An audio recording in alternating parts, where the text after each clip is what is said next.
Mitra bisnis Kementerian Pendidikan, Kebudayaan, Riset, dan Teknologi resmi menutup dan mencabut izin operasional 23 perguruan tinggi swasta di sejumlah wilayah. Puluhan kampus itu terbukti melakukan pelanggaran berat berupa jual beli ijazah, pembelajaran fiktif, dan penyimpangan beasiswa KIP kuliah. Sebelumnya kita juga mendengar maraknya kasus jual beli tugas sekolah, skripsi hingga desertasi sampai karya ilmiah. Apa komentar Anda, mitra bisnis, mengenai dunia pendidikan Indonesia saat ini? Kenapa hal ini bisa terjadi? Silakan komentar Anda, kami tunggu di 6339160 atau WhatsApp call di 0816924924. Mungkin dia itu yang orang yang ya di kampus tersebut melihat di luar banyak korupsi, wah ikutan di sini dah. Kurang lebih begitu. Kalau umpamanya di luar itu tidak ada banyak korupsi kayak begitu, pasti di dalam kampus itu juga rapi dan bisa berjalan dengan baik tanpa ada hal-hal seperti itu. Kembali lagi, moralnya yang perlu diperbaiki, moralnya baik yang dalam kampus tersebut, yang dosen atau pengurus atau yang pengelola kampus tersebut tahu, dan yang kalau yang lain itu yang korupsi di tempat-tempat lain itu juga begitu. Saya kira ada keterkaitan. Ini ada kesalahan dari pendidikan dikti ya. Jadi semua itu diseragamkan untuk tidak memsosialisasikan apa itu sarjana dan apa itu sarjana S1 terutama ya. Dan apa itu D4. Indonesia itu tidak selalu butuh sarjana S1. Kita tuh butuh D4 dan itu tidak pernah disosialisasikan, itu aneh. D4 itu setara dengan S1. D4 itu cocok untuk industri. D4 itu tidak perlu karya ilmiah. Nah itu kesalahan besarnya. Saya nggak tahu kenapa itu tidak disosialisasikan. Kenapa tidak disosialisasikan untuk adanya diploma 4. Itu setara dengan sarjana. Jadi orang-orang ngejar untuk jadi sarjana. Padahal tidak ada industri manapun yang melihat skripsi mahasiswa. Saya mau lihat skripsinya dong. Saya mau lihat jurnal internasional. Tidak ada. Industri itu membutuhkannya tenaga siap pakai. Nah itu saya nggak ngerti kenapa dikti ngotot untuk membuat anak-anaknya harus membuat skripsi jurnal internasional segala macam, yang kebutuhan di Indonesia memang belum sampai situ gitu. Itulah kesalahannya, itu yang saya lihat. Makanya banyak jurnal-jurnal palsu lah segala macam. Ya ketertarikan mahasiswanya bukan di situ karena dia mau siap kerja, bukan untuk menjadi researcher. Itu dari saya itu. Terima kasih. Saya mendukung sekali. Kalau perlu bukan cuma puluhan, tapi ratusan institusi yang asal-asalan membagikan gelar. Dan ini bukan cuma swasta, Bu. Negeri juga banyak yang harus diragukan. Kok itu pejabat-pejabat, politikus, jenderal-jenderal, doktorat atau S3 itu. Ya, itu juga beli atau dikasih hadiah. Nah, itu produktivitasnya tim gitu. Jadi memang harus dirubah mindset. Kita nggak boleh melihat gelar, bahkan tidak boleh menuliskan gelar di dalam penulisan nama. Mohon maaf, Bung, saya juga punya S2 dari tahun 80-an. Sekalipun tidak pernah saya pakai gelar itu di kartu nama, di undangan pernikahan atau lainnya, kecuali ketika saya menjadi dosen. Gelar itu nggak relevan, Bung. Jadi jangan beli ijazah, yang penting adalah konten, otak. Terima kasih. Ujung Kulon ada badak satu cula. Universitas swasta banyak jual ijazah. Itu adalah lagu lama. Mungkin sering dengar berita kali, kocek-kocek pun udah parah deh. Mungkin saya pemerintah ya ada, UI sekarang mungkin udah ungkap ya nggak? Ya sekian deh. Aduh, emang apa sih? Tetapi yang heran ya, saya pikir gini loh, mungkin ada demand-nya itu. Ya kemudian sih mungkin udah ada peraturan, tetapi ya mungkin banyak pelanggaran apa ya emang soal itu. Tapi banyak yang contohnya gelar-gelar honoris diperkosa. Kita nggak tahu dia kuliahnya di mana ya tuh. Kadang-kadang gitu, makanya kadang-kadang juga sebenarnya nggak perlu kalau jadi pejabat jadi syarat-syarat jadi apa nggak perlu. Tolong bedakan nilai-nilai akademis ya dengan nilai-nilai yang itu. Nilai jadi pengusaha nggak perlu kasih gelar juga, pengusaha nggak perlu. Tapi kalau akademisi betul yang seperti bilang bersantun itu ya, saya itu. Jadi ini dia kayak misalnya institusi itu kan harus ada pengawasan sebenarnya. Sebelum ditutup kenapa waktu itu diizinin. Jadi ibaratnya jangan dibuka. Ini diizinin, kesian kan. Apa korban-korban yang mahasiswa-mahasiswa yang udah bayar istilahnya kan untuk menempuh. Kalau perlu memang itu dibina. Jadi maksudnya dengan apa ya? Universitas-universitas yang ini ya bukan itu ditutup, dipayungi, gitu loh. Saya mahasiswa jangan dirugikan, yang di situ kesian kan, banyak hal lah sebenarnya.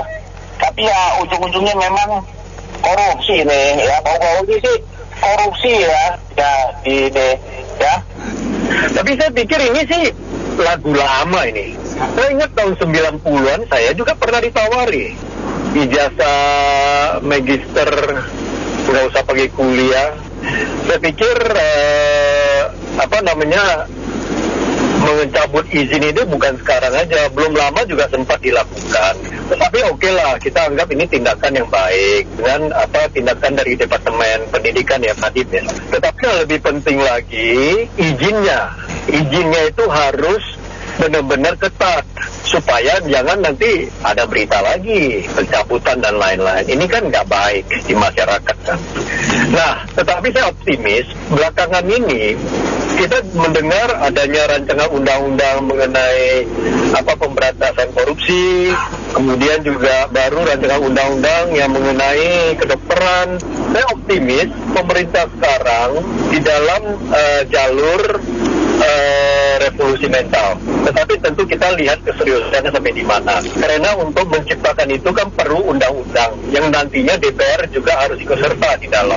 Saya pikir kita kawal lah topik-topik yang baik untuk bangsa Indonesia ini terus kita kumandangkan supaya entah bilang ada yang dengar, entah siapa tahu Pak Jokowi juga lagi dengar yang RI satunya kan.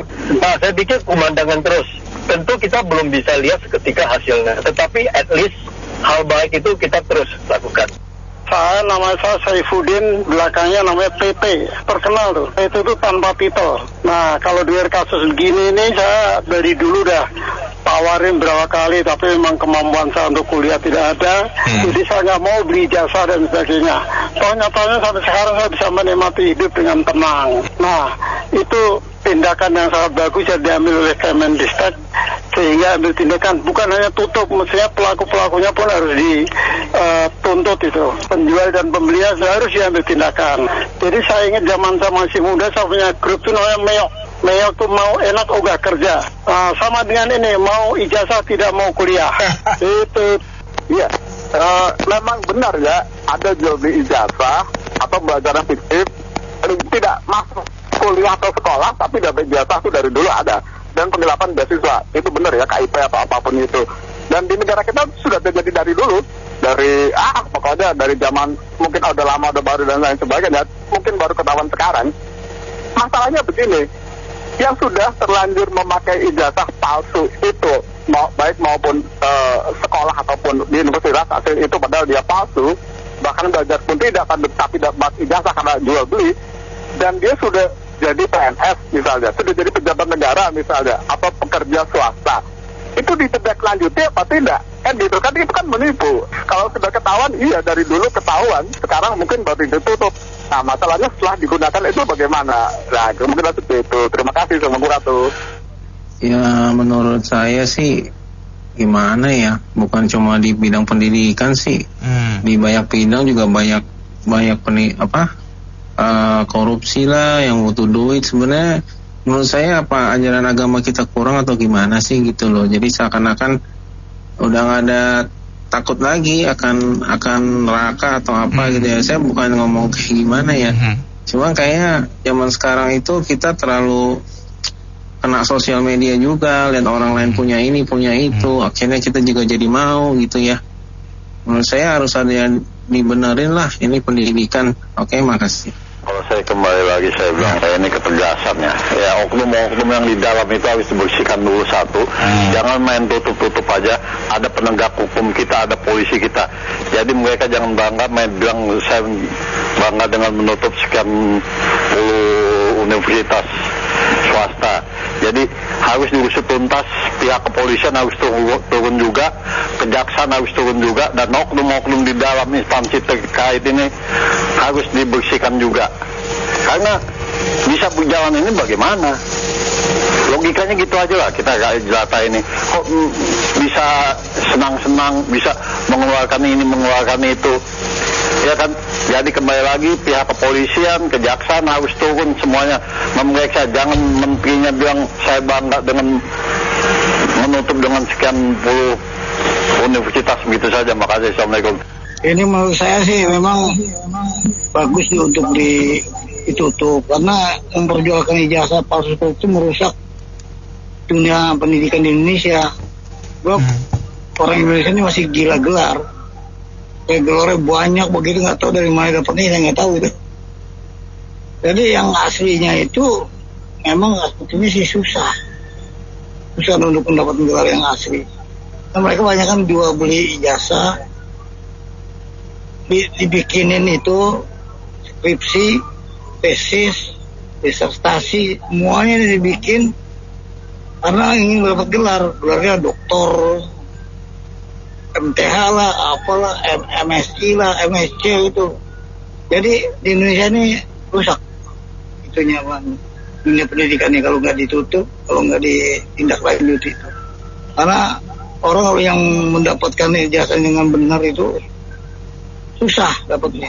Seperti saya juga dapat gelar susah. Terima kasih. Tujuannya tuh semua baik itu bidang kesehatan atau pendidikan. Tapi kalau bisa dari luar negeri gitu ya, lembaga pendidikan, lembaga kesehatan tuh yang bagus-bagus ya, diundanglah ke Indonesia. Kalau nggak ada kompetisi Pak ya, kayak dulu Telkom ya, setelah ada kompetisi sama XL, Axiata segala macam, itu Telkom bagus saya akui. Tapi dulu sebelum ada XL, Telkom itu pelayanannya nggak bagus.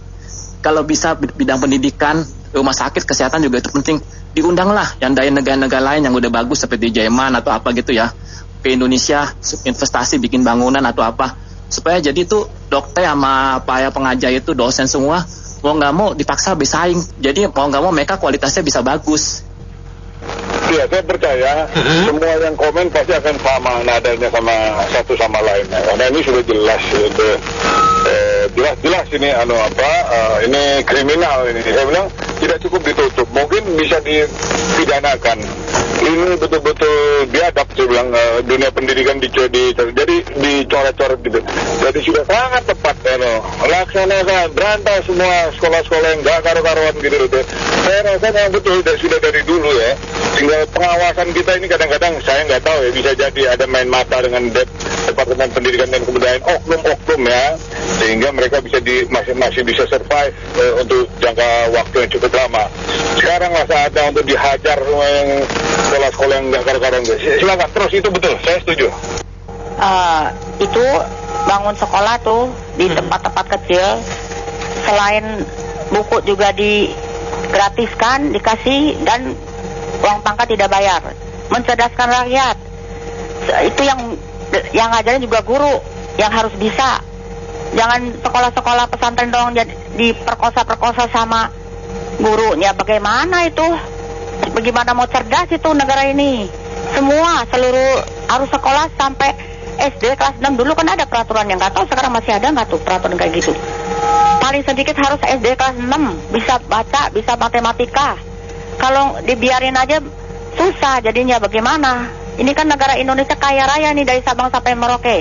Lah kan di Bangka Belitung udah ketahuan ada uraniumnya. Di Kalimantan Timur juga hebat itu. Harus rakyatnya juga harus hebat. Jadi bisa maju negara ini.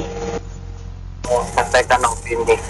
Ini sangat mengenaskan ya, Mbak. Ini artinya kan betul-betul mental orang-orang di negara kita ini kan tambah lama tambah merosot ya.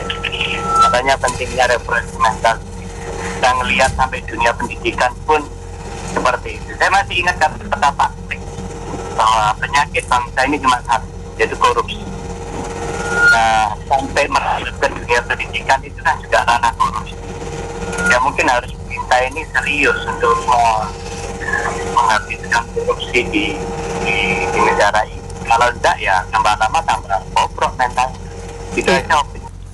Ya sudah tidak dipungkiri lah, pendidikan Indonesia itu sudah sekian ganti menteri masih tetap baik saja, ya maju-maju ya, karena faktor para pengusaha juga yang masih memikirkan atau mengharuskan ijazah pendidikannya satu ketimbang dengan kemampuan skill itu sendiri.